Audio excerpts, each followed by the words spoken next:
거짓이 거짓을 부르고 있습니다. 공영방송 MBC의 추락이 어디까지 계속될지 걱정스럽습니다.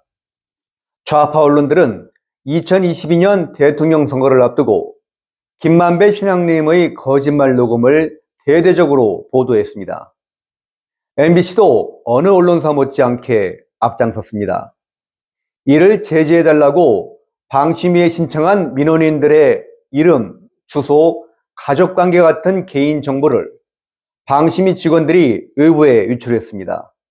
중대한 범죄 행위입니다. 그런데 MBC는 공익신고라 처벌하면 안 된다고 보도했습니다. 경찰이 개인정보 유출을 수사하려고 방심위를 압수수색했습니다. 그런데 MBC는 민원 사주 수사인 것처럼 보도했습니다. 지난 15일 뉴스데스크는 이런 거짓 보도의 고리를 극명하게 보여줬습니다. 제목이 제보자 색출 나선 경찰, 방심위 압수수색이었습니다. 성장경 앵커는 이렇게 말합니다. 오늘 방심위 압수수색은 민원을 사주했다는 의혹과 관련된 것이다. 그런데 민원 사주 의혹이 아닌 민원인 정보가 유출된 경위를 찾는 게 핵심이다. 경찰이 뭘 잘못한 것 같죠? 정혜인 기자도 이렇게 보도합니다. 정작 오늘 압수수색은 민원 사주 의혹이 아닌 민원인의 정보 유출이 핵심이었다.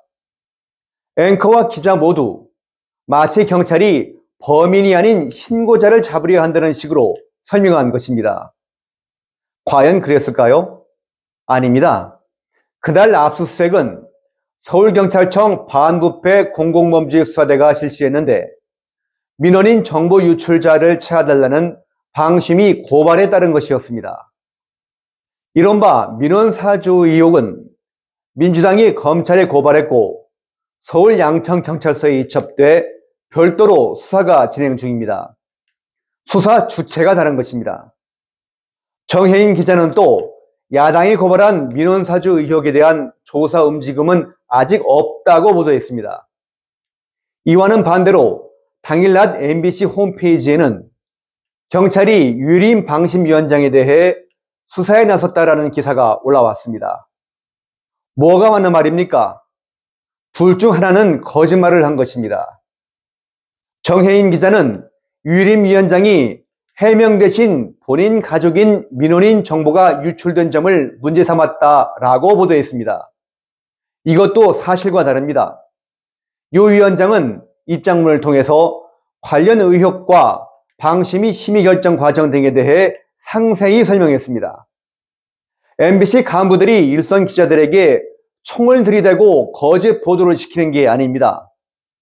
단체 협약에는 버젓이 부당한 지시는 거부할 수 있다고 규정했습니다.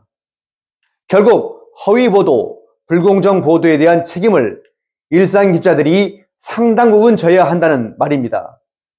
그리고 대다수의 MBC 기자들은 불공정 보도를 하려고 입사한 것은 아니라고 믿습니다. 제발 용기를 내 언론인의 본분을 되찾기 바랍니다.